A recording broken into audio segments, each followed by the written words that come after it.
Hello, I'm Dr. Harish Seneti, oral and maxillofacial surgeon. We're going to talk about failures of local anesthesia today. If you follow my rules, you will generally avoid these failures. And before going any further, I'm going to tell you this point. Make sure that you learn inferior alveolar nerve block as a classic technique.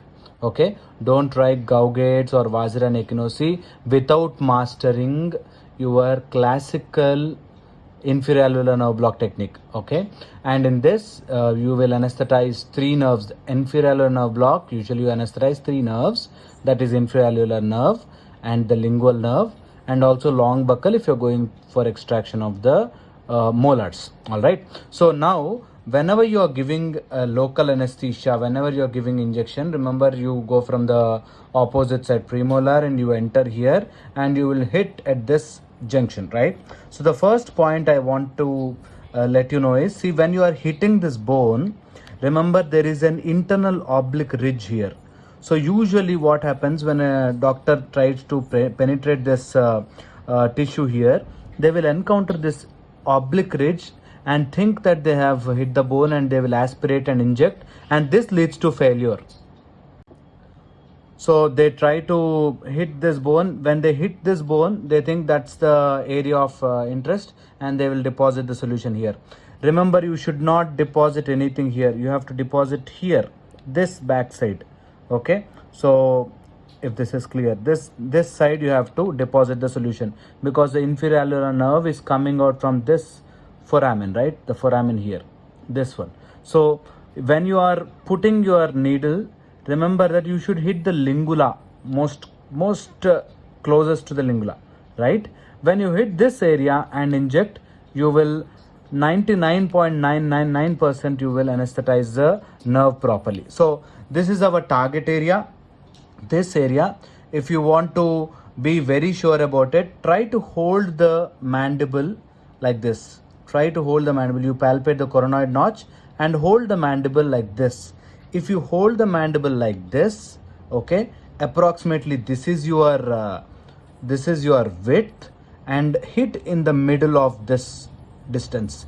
If you hit the middle, then you will 99.9% you will not miss inferior alveolar nerve block. So once you are clear with this concept, I suggest you to deposit 2.2 ml, and if they give history that last time when they went to a dentist, the pain did not subside, anesthesia did not work, then deposit 2.2 ml, right? I usually add Dexa 2 ml or 8 mg with local anesthesia to give them prolonged anesthesia or in-depth anesthesia, right?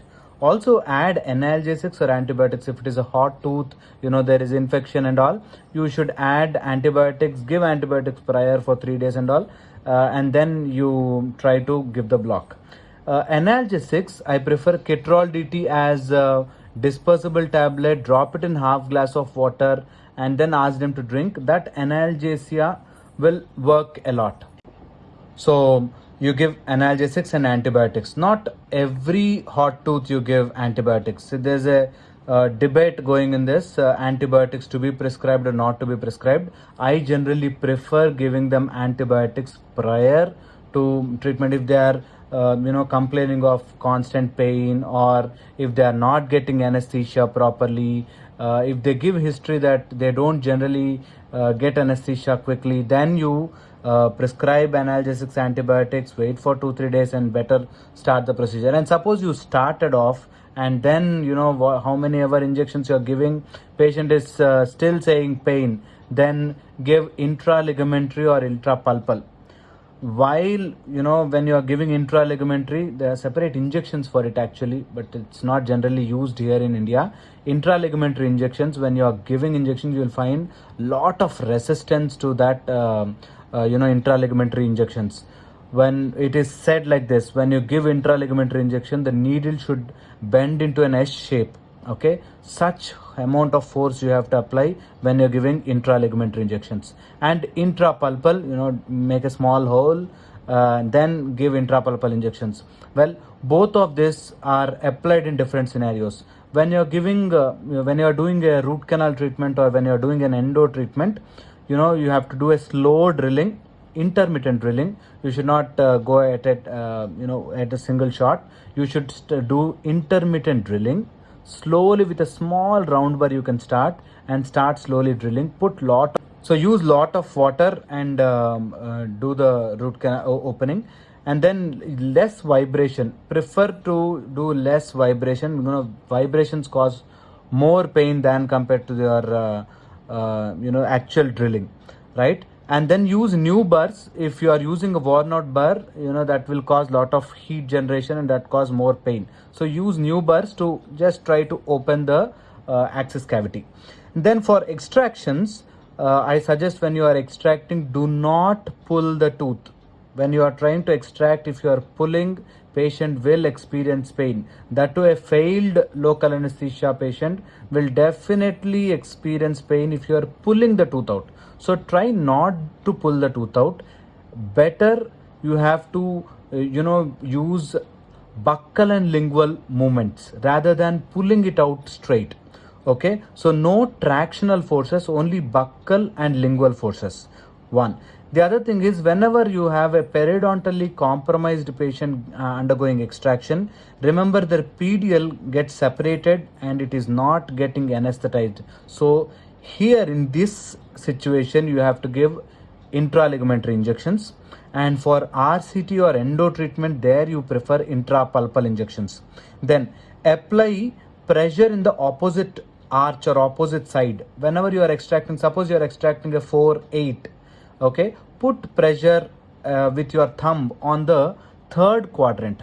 That way you will deviate the patient's concentration, and patients will feel less painful when you are extracting the tooth. Then use better to master Vaziryan Echinosi or Gaugate's technique.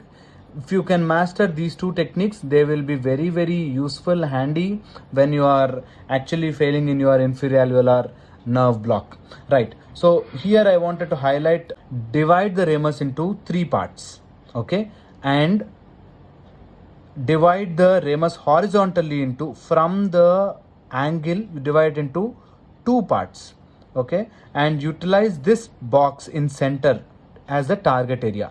If you can utilize this box as the target area, you will never miss an inferior alveolar nerve block. And how do you draw this? Not on the patient's face, you draw it in your mind's eye. If you can draw it imaginarily, then you will hit exact target area. Once you hit target area, you will never miss an inferior alveolar nerve block. Inferior alveolar nerve block is considered as a bread, butter, jam block for all the dentists. That's why you have to master this. You have to know these techniques, and you keep practicing it. You will see these chubby patients coming to you. Okay, it's hard for them to retract. If you are doing for a chubby patient, remember you have to go little backward than normally what you are giving. If you are doing it for a lean patient, come little forward and do it. That is, if you are doing for chubby patients, go behind little from the molar. Suppose you are doing for a lean patient, come forward up to the lateral or canine. If you can practice this for 2-3 times, you will have an idea about where to deposit your local anesthesia solution, right?